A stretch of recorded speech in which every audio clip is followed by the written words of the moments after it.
In this episode of Live Well and Flourish, I discuss how taking control of your life can improve your mental and physical well-being, reduce anxiety, depression, and negative moods, and most importantly, enhance your flourishing.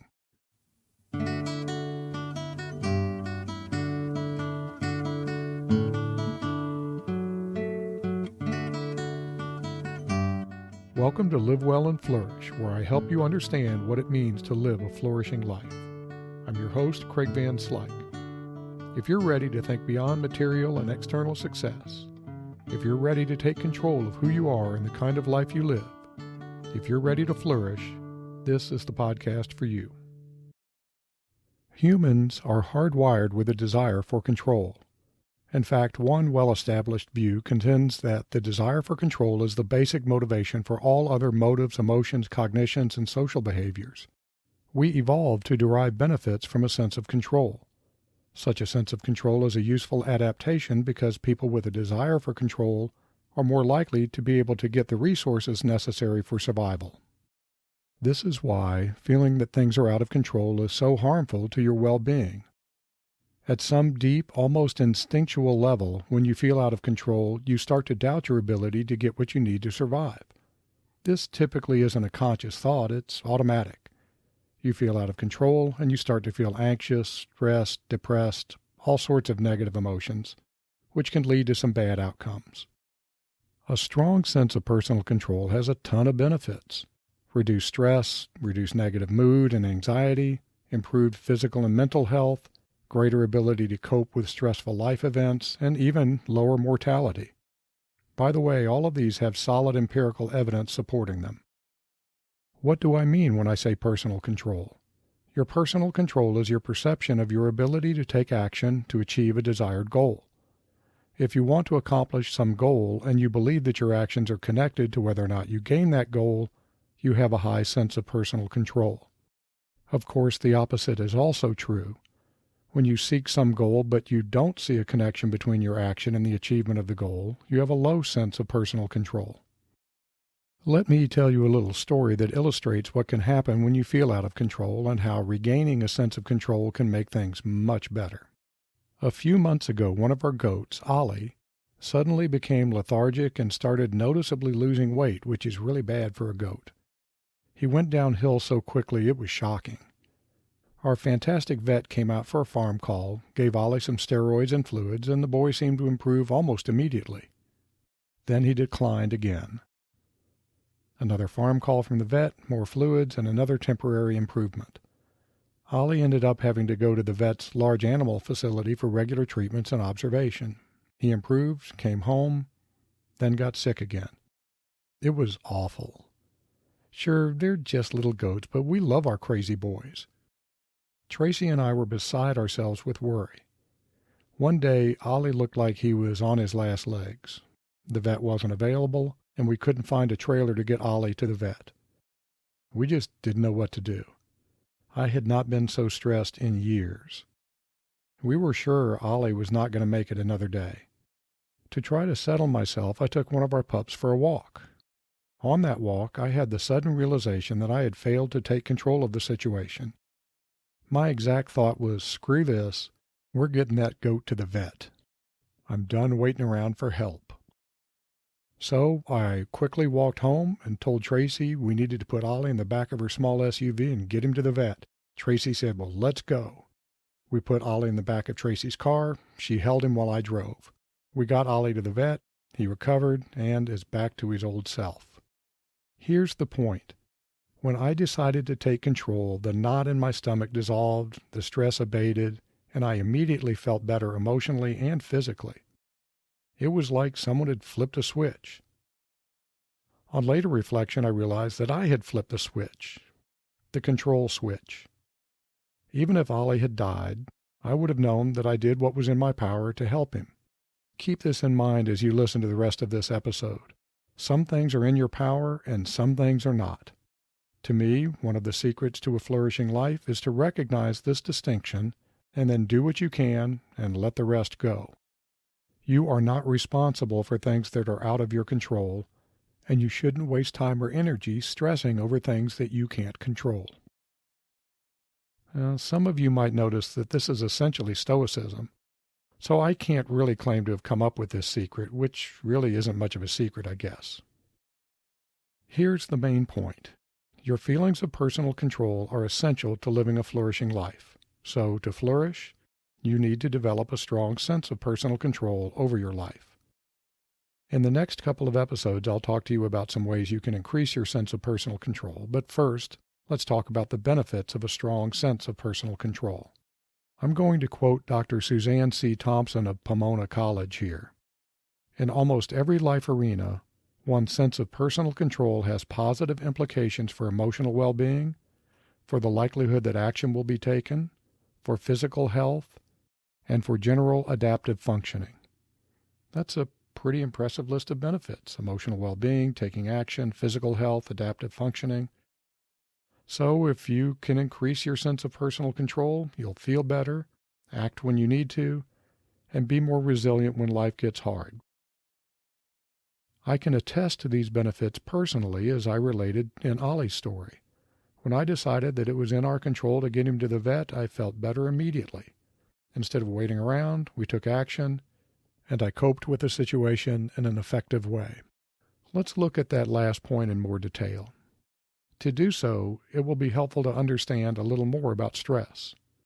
Stress occurs when you encounter a situation that you believe has implications for your well-being.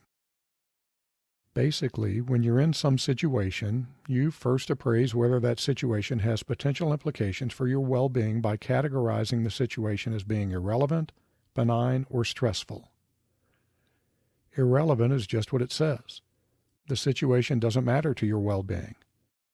Benign appraisals mean that you think the situation is going to be beneficial. The third category, stressful, is where things get interesting. When you categorize a situation as stressful, you might think that you've already sustained a harm, or you might anticipate future possible harms or gains due to the situation. The future part is really important. Because the gain or loss might occur in the future, you have the chance to do something about it. Ultimately, the gain or the loss depends on your ability to manage the situation and its effects. We call this coping. I know this is getting kind of complicated, but bear with me just a minute longer. The situation you're in only partially determines whether it's beneficial or harmful to your well-being. Your ability to cope is equally important. This is the critical point. You may not be able to change a situation that already exists, but you can control how you react to it. Understanding this is central to effectively dealing with stress. So, what does this have to do with your sense of personal control? Well, if you think that you cannot manage a situation, you won't try to cope in a way that will increase the chances of gains or reduce the chances of losses.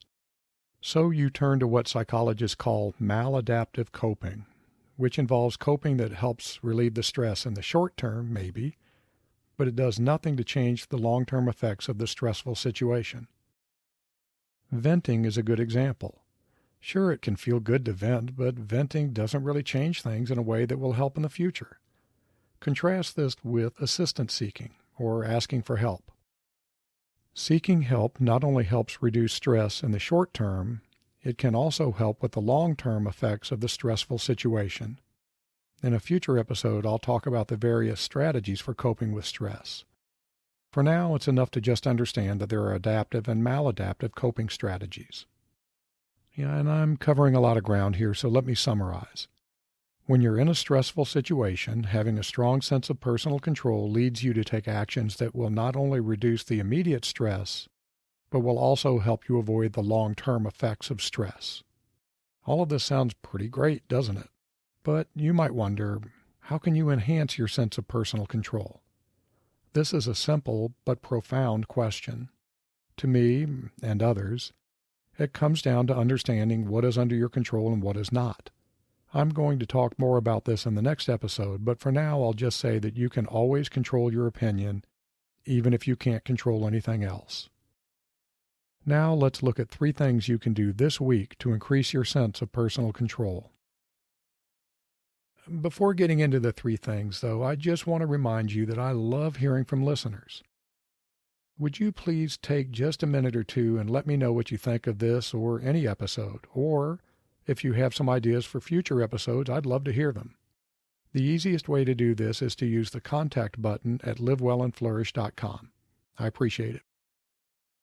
There are three main strategies that people use to maintain a sense of control even under challenging circumstances: changing goals, creating new ways to take control, and acceptance of the current situation. I'm going to focus on the first two. The approach of changing goals is pretty interesting. One of the things that can increase your sense of personal control is to actually achieve goals. So when you're trying to achieve some big goal, creating interim goals can boost your sense of control. This is part of the logic behind the small win strategy, which I discussed in an earlier episode. I'll put a link in the show notes. For example, if you want to lose 20 pounds, set a goal to lose 3 pounds a month. Each time you hit that goal, your sense of self-control will increase and you'll move closer to the overall goal. So here's the first thing you can do this week. Think about some big goal you want to achieve. Take some time to develop interim goals that are easier to achieve. In other words, develop goals that are more clearly under your control. Then focus on achieving the first of these interim goals. Don't worry about the others and don't worry about the big goal. Just focus your efforts on the first, smaller goal. Once you hit that goal, move on to the next one. Each time you gain one of these goals, your sense of self-control will increase.